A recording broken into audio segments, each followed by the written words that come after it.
Mga buhing santos, welcome sa atong tulumanon CFD Das Apologetic Discussion for the 7th Millennium.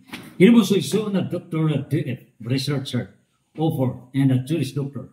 Mudapit ka ninyo, niini karon nga pagaisgutan ta, mga garantiya nga magbuntog ang mga limbong ni Satanas.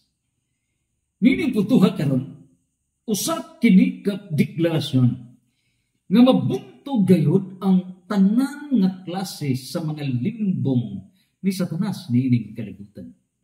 Ug kining maong mga limbong gipasud kini pinaagi sa pito ka espiritu ni Satanas. Imagine, pito ka na ka espiritu, pito ka demons. So kining pito ka demons mo'y gisakyan niining mga limbong.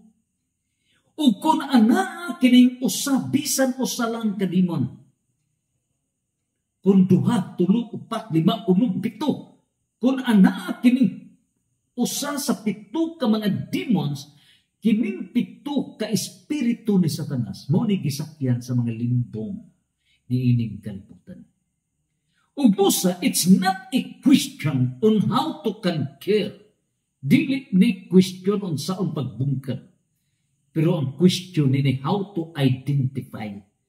Saon sa bang paagi nga makaalingga ta nga nianan ay nato ang demon of deception nga nahimo na kita nga mga instrumento. Ug mao'y hinungdan ang CFD Das sa Daniel 8 o Daniel 2:44. Ang Diyos magtukod sa iyang gingharian nining kalibutan. O kining maong gingharian, dili ni mabuntog, kung dili muhari kini hangtod-sangtod. Ngano, kaya ang tumong niining gingharian, mao ang pagdasdas, patok sa mga limbong niining kalibutan. This is to put to an end the demons of deception in this planet Earth. O mo hinungdan, Das defend against Satanism. Do all sanctifications.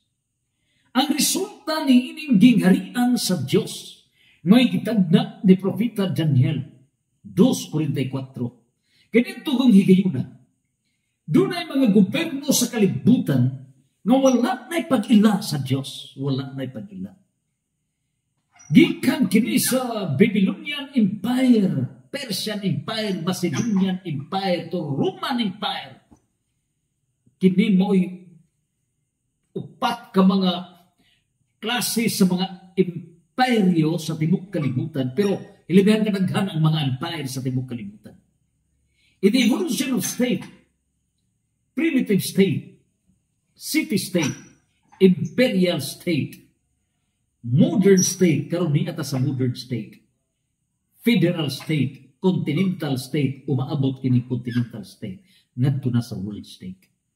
So doon na kini mga gobyerno sa kalibutan nga gihamit hinuon nga instrumento para kining demons of deception nga niya misakay sa demon of pride. Ang demon of pride, Lucifer, garbo, gisud ka na sa mga institutions. Demon of envy, mo ni mga limbong giun sa pagsud sa mga materialist philosophy, gisud sa envy. Demon of anger, nasayod ba kita?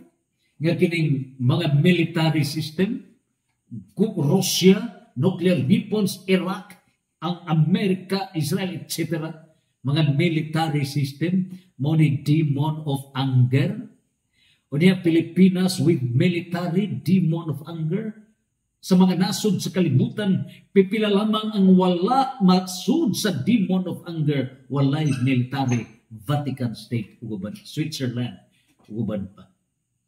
So, kini karon nga mga demons, mao ni mga institutionalized pride, institutionalized envy, institutionalized anger.